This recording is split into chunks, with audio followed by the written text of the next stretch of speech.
Romanos capítulo 8, verso 31 ao verso 39. Romanos 8, 31 a 39.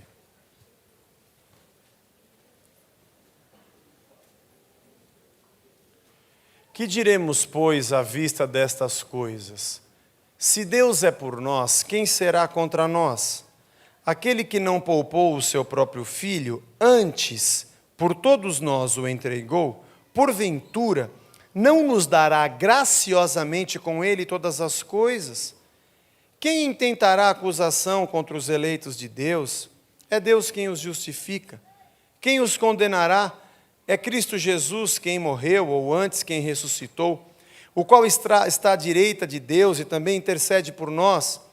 Quem nos separará do amor de Cristo? Será tribulação, ou angústia, ou perseguição, ou fome, ou nudez, ou perigo, ou espada? Como está escrito, por amor de ti somos entregues à morte o dia todo, fomos considerados como ovelhas para o matadouro. Em todas estas coisas, porém, somos mais que vencedores por meio daquele que nos amou. Porque eu estou bem certo que nem a morte, nem a vida, nem os anjos, nem os principados, nem as coisas do presente, nem do porvir, nem os poderes, nem a altura, nem a profundidade, nem qualquer outra criatura poderá separar-nos do amor de Deus que está em Cristo Jesus, nosso Senhor. Pai, nos abençoa, fala ao nosso coração. Nós queremos nesta noite celebrar, meu Deus, a morte e a ressurreição de Cristo, a nossa vitória, a nossa salvação, e sermos alimentados na Tua palavra, em nome de Jesus, amém. Amém. Vamos nos sentar. Vamos lá. O apóstolo Paulo escreveu esse texto de Romanos, algo tão especial que marca a nossa vida. Eu acho que todo mundo já teve experiência com esse texto, de ler, de se emocionar, como Deus nos ama, como o Senhor nos protege, como o Senhor nos guarda, como Ele cuida de cada um de nós. Se você ler o capítulo 8 de Romanos, todo o capítulo, Paulo vem falando sobre não haver condenação para aqueles que estão em Cristo Jesus, aqueles que são chamados e que entregaram a sua vida a Ele. Paulo também fala que todas as coisas cooperam para o bem daqueles que amam a Deus, são chamados segundo o seu propósito. Paulo fala do plano de Deus, da salvação, da redenção, da maneira como o Senhor nos trata e nos ama, e começa o verso 31 dizendo que se Deus é por nós, quem será contra nós? Aliás, no meio do capítulo, o apóstolo Paulo também fala a respeito da nossa tribulação, a respeito da dificuldade das coisas que nós encontramos nessa terra, nessa vida.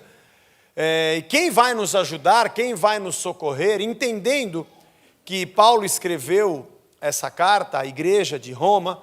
Não temos a data exata de quando a igreja em Roma começou, mas nós entendemos que era um período muito difícil. Passados 20 ou 22 anos aproximadamente dessa epístola, o Coliseu estava pronto. Era um período de grande perseguição. Os primeiros 3 séculos de igreja, da vida da igreja, foi muito difícil. E era no Coliseu que os cristãos eram apresentados. O próprio Paulo sofreu perseguição. Antes da virada do século, os apóstolos foram perseguidos e muitos morreram pela perseguição, por temerem e por amarem a Jesus Cristo. Então, escrever essas coisas era falar exatamente sobre uma coisa muito conhecida, que todo mundo estava passando. Estava dizendo hoje pela manhã, falando sobre o Evangelho de João, que foi escrito, acredita-se, em torno do ano 90, depois de Cristo, ou seja, depois da destruição de Jerusalém, na resistência dos judeus contra Roma, e aonde houve a grande separação, próximo ao ano 70, que é como um marco entre judeus de um lado, cristãos do outro. Houve uma separação das duas religiões, e a perseguição dos romanos contra a igreja começou de maneira muito forte. Então, falar de tribulação e falar de coisas difíceis era algo muito comum, muito fácil, estava muito próximo para se compreender. Eu chamei esse pequeno estudo de o que me separa do amor de Deus. O que me deixa longe desse amor? Já que nós sabemos que Deus nos amou, como diz 1 João, Ele nos amou primeiro, por isso nós o amamos, por isso nós colocamos a nossa vida nas mãos de Deus. E quando Paulo fala de cristianismo, também é alguém que fala com propriedade, de alguém que realmente padeceu e sofreu muito na perseguição da igreja. O amor de Deus a gente nunca vai conseguir compreender, nós nunca vamos conseguir entender quais as motivações, o que levou Deus a nos criar, ver o nosso pecado, preparar a nossa redenção, morrer no nosso lugar e voltar para nos buscar e fazer de nós pessoas dele. E ainda dizer, como eu preguei hoje pela manhã, depois você ouve, vou preparar-vos lugar para que onde eu esteja, estejais vós também. Senhor, o Senhor cria, a gente peca, dá errado, morre por nós, a gente é cabeçudo, demora para acreditar, ainda perdoa quando a gente peca, prepara o lugar, vem e busca e fala, quero que vocês estejam comigo. Eu não queria estar comigo. Aliás, se qualquer um de nós aqui fôssemos Deus, nós não faríamos isso. Pelo contrário, nós íamos falar, meu, você não quer, nós somos muito menos pacientes do que isso. Você não quer, ter logo, meu, tchau e benção. Próximo! Mas Deus nos ama ao extremo, da maneira que a gente nunca vai entender. Nós somos ligados a Ele pelo sangue. Somos ligados ao Senhor pelo derramar do sangue do seu próprio Filho que nos comprou, e o preço foi muito alto. Você consegue entender isso? O preço da morte de Cristo por nós, que hoje é uma cerimônia que a gente celebra. É um pedaço de pão e um cálice descartável. Mas que um dia foi uma pessoa sofrendo, derramando o seu sangue, morrendo no nosso lugar como o Cordeiro de Deus, justificando o homem pela sua morte, pelo seu sangue derramado, pela sua ressurreição. Pagou o preço, se fez sacrifício no nosso lugar, porque o pecado era para ter me matado e matado a você. O pecado era para ter nos destruído, mas Ele morreu no nosso lugar. E eu fiquei pensando, nós somos corpo e estamos aqui por causa do sangue. Nós somos ligados uns aos outros e somos igreja porque Ele derramou o seu sangue. Hoje em dia é muito comum nós vermos esse fato acontecer. Deus ama o homem, cria o homem peca. Aí o homem peca e Deus fala, vou preparar uma redenção para ele. Coloca uma lei para dizer, enquanto não tem redenção, segue isso aqui, ó, anda no meu caminho que eu vou te abençoar. Se você sair fora disso, você vai se dar mal, então anda no meu caminho. Fica preocupado ainda. Manda profeta para dizer, olha, anda no meu caminho, ser perfeito, não faz isso, não faz aquilo. Olha a lei, sai fogo, vai te queimar, cuidado. No tempo certo Ele envia Jesus Cristo, seu próprio Filho. Na verdade, o próprio Deus, o Pai e o Filho, Ele diz, nós somos um. Esse mesmo Deus se manifesta como homem, sofre o que a gente sofre, passa o que a gente passa. Paulo diz que Ele condena o pecado na carne. A lei é imperfeita por causa da carne, porque tem que ser cumprida na carne ninguém consegue cumprir, mas Ele toma o nosso lugar, Ele vive como nós vivemos e não peca, vence todo o pecado. É injustamente condenado, morre na cruz, é levado, derrama o seu sangue, condenado do lado de pecadores, dói, machuca, sente no seu corpo a dor que ele tinha no coração por ver o homem perdido. Aí pega, vai à sepultura, ressuscita no terceiro dia. Ainda dizem que não morreu, ainda dizem que o corpo foi roubado. É levado aos céus, intercede por nós, é o Senhor da nossa vida, é o nosso Deus. Estava lendo um livro que diz assim, o cristianismo é a única das grandes religiões cujo fato central é a morte e humilhação do seu próprio Deus. Todo mundo busca um super-herói para quê? Mas o nosso Deus é aquele que se entregou por nós, que se fez Cordeiro de Deus por nós. E aí Ele vai às alturas, está na presença do Senhor e vai voltar para lutar contra Satanás, para vencer o inferno, para aprisioná-lo, para levar o homem à sua presença, preparou o lugar, um novo céu, uma nova terra, e depois dele fazer todo esse plano, derramar o sangue e dizer, eu te comprei, eu te paguei, você é meu e vai andar comigo, depois de todo o esforço da história de séculos, ou de milênios, de uma obra de amor, de derramar, de compra, de pagamento de preço, vem um mané e fala para você, você tem que ter aliança comigo. Vá pentear macaco. Tira os piolinhos que a macaca tira, piolinho do macaco, os filhotes. Sabe por que nós somos corpo? Sabe por que eu tenho aliança com a Hilda? Não é a presidenta, é a Hilda. Não falei nada. É a Hilda.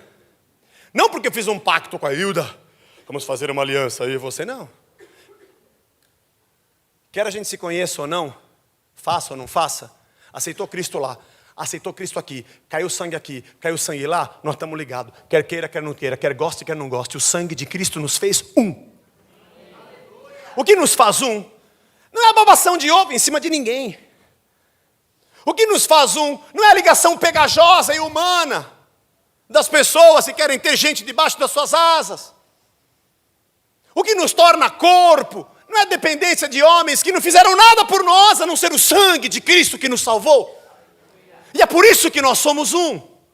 E é por isso que nós somos igreja, porque um amor superior, maior, maravilhoso, nos amou primeiro. E não levou em conta tudo que nós éramos e todo o nosso pecado e morreu por nós. Derramou o sangue, pagou o preço por nós.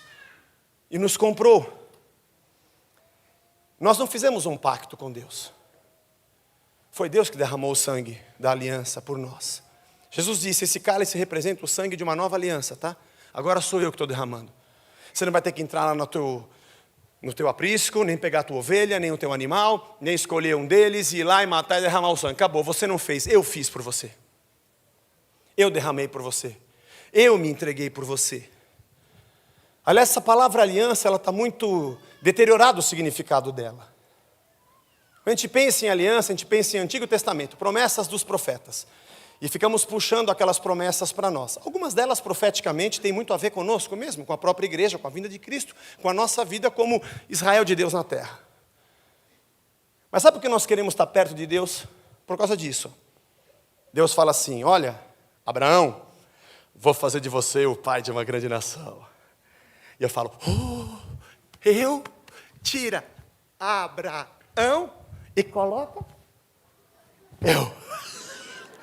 Essa promessa é minha, eu recebo, eu tomo posse, eu incorporo, eu a recebo agora. Então, eu vou ser pai de uma grande nação? Eu vou ter muita coisa? Eu quero Deus, eu quero Jesus, eu quero porque eu quero ser como Ele foi. Davi, para sempre no trono de Israel vai ter alguém da tua descendência. Opa, tira Davi e coloca o Zé. Eu tomo posse, eu recebo, eu sou Davi, eu incorporo, eu se visto dele, eu tomo posse das promessas dele. E aí, eu fico meio que atordoado. E tudo que está escrito no Velho Testamento para Israel, Josué, ninguém poderá te resistir, todos os dias da tua vida. E eu falo, sou eu, é nós. Está escrito aqui, então vai acontecer comigo. Pera, estava escrito para Josué. Deus pode fazer com você? Se pode até mais, porque Ele é Deus. Só o que está lá era para Josué, tá? Sem querer te desanimar. Pode ser que Deus faça igualzinho com você. Pode ser que Ele faça mais por você. Pode ser que Ele faça menos, que outro eu acho que é menos, para você é mais, mas não importa. Porque Deus tem uma história com você. Dependendo da tua vida com Ele. E da misericórdia dEle para conosco, que é infinita. E da nossa fidelidade a Ele, que é falha. Mas não é o fato de eu olhar promessas e coisas que existem na Bíblia e ficar retorcendo. Torce, retorce, procuro, mas não vejo. Não sei se era pulga ou se era um percevejo. E pô. Não. Não é isso. Nós somos atraídos e temos uma aliança com Deus porque Ele nos amou primeiro. Engraçado é quando você pensa em aliança e promessa e ligação com Deus, a gente só pensa nessas coisas do Antigo Testamento. A gente não pensa em Cristo. Não pensa na morte. Não pensa no derramamento do sangue. Não pensa no sofrimento do Filho de Deus. Não pensa naquilo que Ele passou para nos dar vida e vida em abundância. Só pensamos nas coisas que nos atraem materialmente e financeiramente e na nossa honra e orgulho humano. Mas não naquilo que Cristo foi e representa para nós. Mas esse é o motivo pelo qual nós estamos aqui. Porque Ele nos amou. E nós não podemos ser separados desse amor. Eu não quero me demorar muito, eu não preparei uma pregação muito longa, mas olha que interessante. Verso 38. 38 e 39, de Romanos capítulo 8. Paulo diz assim, porque eu estou bem certo. Está lá, ó. Vamos por pedaços. Nem a morte, Senhor. Estou próximo da morte, meu dia está chegando. Quando minha vida acabar, o que vai ser? Relax. Quando acabar aí, desliga aí, liga cá. Está comigo, eternamente. O senhor tem certeza? Sou eu que criei os céus e a terra, eu que fiz esse negócio, essa lei toda. Pode ficar tranquilo. A morte não te separa, Senhor, e a vida? A vida pode, a minha vida pode separar, Senhor. Oh, meu Deus, o senhor nem sabe como é que é a minha vida. Jesus, tanta coisa errada eu faço, tantas coisas eu já tropecei, pisei na bola. Estou tentando fazer umas coisas boas para ver se o Senhor me recebe. Não. Que posso eu fazer de bom para ganhar a vida eterna? Não tem nenhum bom, só um. É Deus, você não pode fazer nada de bom. Você não pode comprar, te salvei de graça, só precisa de crer e se entregar a mim. É isso que eu quero de você. A vida não vai te separar de mim, nem a morte vai te separar de mim. Fique tranquilo. Eu te salvei, eu te amei, eu quero o teu amor, eu quero o teu coração, eu quero a tua entrega na minha presença, mas você é meu. Senhor, e os anjos? Estão falando que tem uns anjos aí meio bagunçados, que vem, fica tranquilo, quando é angiologia, e que se vem, visita, não visita, sem camisa, com camisa, você usa terno, se você prega sem terno, um anjo visita a igreja, não, a casa da rocha não tem anjo, porque não usa terno, e aí vai. Ah, Senhor. Mas tem uma coisa, se eu sei, isso me separa, isso é perigoso, irmão, presta atenção, os principados é fogo, eles é forte. Qual é o principado que tem em tal lugar, em tal bairro? Qual é o principado que tem? Temos que achar, qual é? Vamos vasculhar, vamos fazer então agora a busca da árvore genealógica, onde é que está o principado do Brasil, da liberdade onde nós estamos, e como é que... Não. Eles é forte, Senhor. Não. Se tiver uma campanha, uma corrente, não. O principado não pode te separar do meu amor. Mas sabe que eu não sei fazer a oração específica. Uma oração forte que acerta na testa, no meio dos olhos daquele principado, porque eu não sei nem o nome dele. Parece que é Nosferato ou se é o demônio. Relax. Todos eles estão debaixo do pé ensanguentado de Cristo. Os principados não te separam. E as coisas de hoje, Senhor? As dificuldades que eu tenho hoje? Não. Elas não vão te separar de mim. E as coisas que vão vir? Porque virão, hein, Senhor? A 1000 chegarás, a 2000 não passarás. Eu não sei o que vai vir amanhã, o que vai acontecer comigo, as coisas do futuro. Não. Senhor, e as coisas do passado? Se eu te contar o meu, o negócio é feio, o bagulho é louco demais, Senhor. Meu passado, as coisas do passado, aquilo que eu vivi, sabe como é que é? Eu lancei nas profundezas, diz o Senhor. E quando você se arrependeu dos teus pecados, eu não me lembro mais. Eles não vão te separar de mim. E os poderes, Senhor? Os poderes que tem nessa terra, as forças, as flechas que passam sobre a nossa cabeça, e os trabalhos que preparam. Esse trabalho que eles fazem não tem feriado, é trabalho o tempo inteiro. Não tem, trabalho espiritual não tem feriado. Então eles vão me separar? Não. A altura? Não. Tenho que ir no vale, tenho que ir no monte. Não, vai chegar o dia que nem no vale, nem no monte, nem naquele monte, nem no outro monte. Deus está procurando adoradores em espírito e em verdade. Esquece o monte. E a profundidade? Estou lá no fundo. O senhor ouve assim? Ouço, não separa. E outra criatura? Seres extraterrestres. Criaturas que aparecem. Eu vi um filme, Senhor, o senhor não acredita. O senhor viu? Deus não entra no cinema, não deve ter visto. Quando eu era adolescente, uma vez na igreja eu ouvi isso. Quando você vai no cinema, e tinha o Cine Anchieta, lá na Silva Bueno. Agora não existe mais, é Lojas Marisa, sei lá. E eu não lembro quem que era a pessoa que estava ministrando e pregando para os adolescentes. Falou assim, quando você vai no cinema, você entra, mas Jesus fica na porta. E é engraçado que minha cabeça só funciona compartimentada. Eu quero explicação para tudo. Eu acho que é o jeito de cada um, né? Cada um tem o seu transtorno obsessivo, compulsivo, E o meu é compulsório, eu tenho dívida paga. Bom, aí o que aconteceu? Eu ficava, e lá tinha assim, quando você entrava, quem foi no Cinecheta, você entrava, logo tinha bilheteria do lado esquerdo, depois você entrava, tinha um balcãozinho assim, que vendia bala, não sei o que, do lado direito, subia umas escadinhas, tinha um outro patamar, com um corrimão assim, um outro, ficava lá o lanterninho, o pessoal dando... E eu pensava, ele fica onde? Será que ele fica na bilheteria, ele fica na calçada? Ou ele fica junto com o pessoal da bala? Roda, roda, roda o baleiro, atenção, quando o baleiro parar, põe a mão, pega a bala mais gostosa do planeta, não deixe que a sorte intrometa, bala de leite kids, quando o baleiro para. Será que ele fica no baleiro? Ou ele fica junto com o cara que fica ali, porque Jesus está na porta com ele, corta aí, corta aí, corta aí. Ele fica na porta. O que me separa? Quando o sangue de Cristo foi derramado, e Ele te comprou com preço, nenhuma outra criatura e nada pode nos separar do amor de Deus que está em Cristo.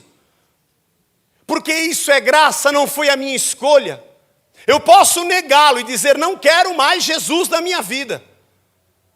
Mas você não pode negar uma outra coisa, a existência desse amor por cada um de nós. Isso você não pode negar. A existência do derramar desse sangue que nos comprou e nos fez um. E da parte de Deus está tudo tão certo, tudo tão maravilhoso. Senhor, então nada me separa. Essas coisas que eu estou vendo, as coisas do passado, as coisas do porvir, não vão. Os poderes, não, nem altura, nem profundidade. As minhas dificuldades, a minha falta de dinheiro. O dia que eu tropeço e peco, não, nada vai te separar. Eu não pude ir na igreja, relax. Eu não fui até o fim da campanha, eu quebrei a corrente, tem maldição. Não, fica tranquilo. Nem eu pude ir na corrente, também não vou, eu fui em outro lugar. É tanta coisa que a gente acha que Deus vai estar ou Deus não vai estar. E a graça, o favor imerecido, o dom gratuito de Deus para nós nos fez igreja.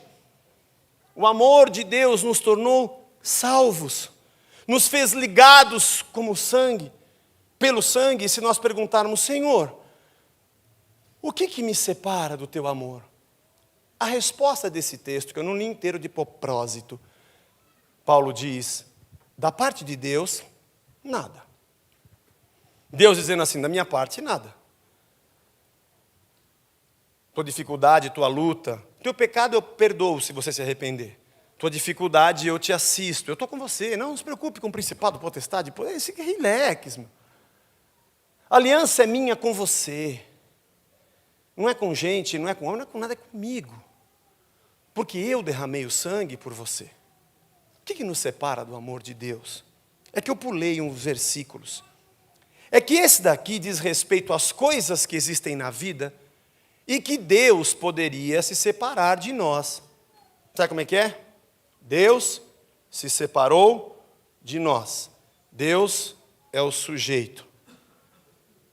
Se separou é o verbo transitivo indireto. De nós, como tem preposição, é o objeto indireto. Não é isso? Alguém professor de português? Obrigado. Ainda lembro. Quem é a ação? Deus. Quem é o ator, o sujeito? Deus. Ele se separa de nós? Não. Não, porque nada pode me separar do amor de Deus. Inverte a frase agora. Nós nos separamos de Deus. Verso 35. Quem nos separará do amor de Cristo? Agora vem pergunta para nós. Porque quando eu perguntei para Deus, essas coisas que me separam, Senhor, pequei, meu passado, o monte, o vale, Não, tranquilo. Da minha parte não tem problema. Agora deixa eu te perguntar, Zé, se isso te separa do meu amor. Porque a tribulação não é comigo, a tribulação é com você. A gente se emociona com esse texto, mas a parte de Deus é metade, a outra metade é nossa. A outra metade não é Deus que responde para mim, sou eu que respondo para Ele. A tribulação, Zé, será que te separa de mim? E quando você tiver angústia, e Paulo sabia o que era angústia, e o povo perseguido pelos romanos sabia o que era angústia, e perseguição, e fome, e o dia que você não tiver dinheiro, você vai ficar pelado, nudez, e passar por perigo, e se tiver uma espada na tua goela, dizendo, agora você vai, dentro de uma arena, com animais para te matar, por um versículo, Por amor de ti, somos entregues à morte o dia todo. Fomos considerados como ovelhas para o matadouro. É assim. Só que Paulo diz, mas em todas estas coisas, porém, essa é a resposta, não, Senhor. Se vier tribulação, fome, espada, perigo, nudez, se vierem coisas contra mim, eu vou dizer que eu sou mais do que vencedor por Cristo Jesus. Da minha parte, eu também não vou quebrar.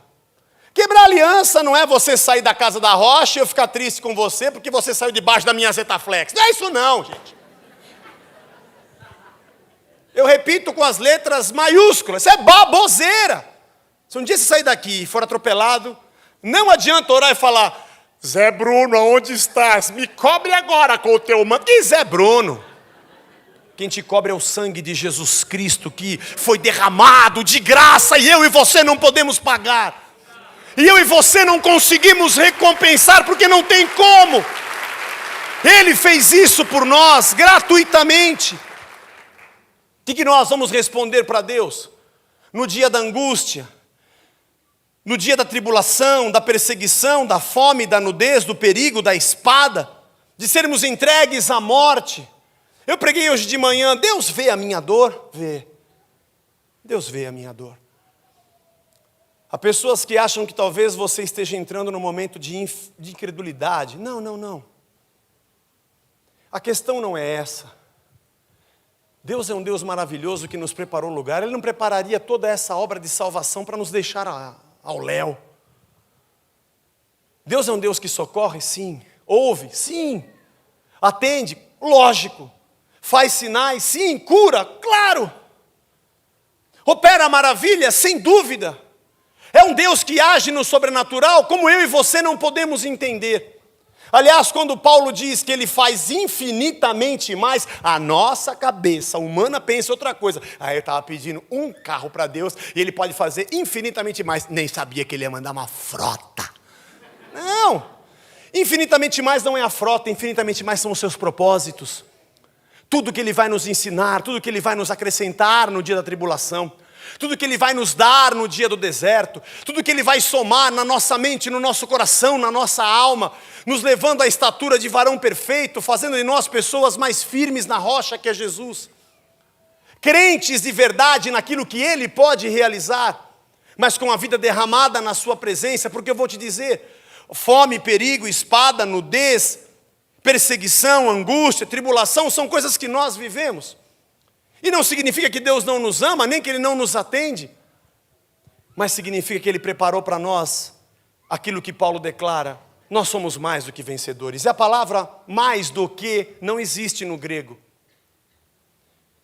A palavra vencedores, na verdade, ela significa um vencedor que venceu outros vencedores. Nós traduzimos como mais do que vencedores.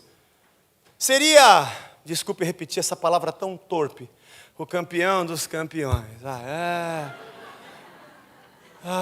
Tem que usar uns exemplos às vezes que abstrai a pessoa do espiritual, mas tudo bem.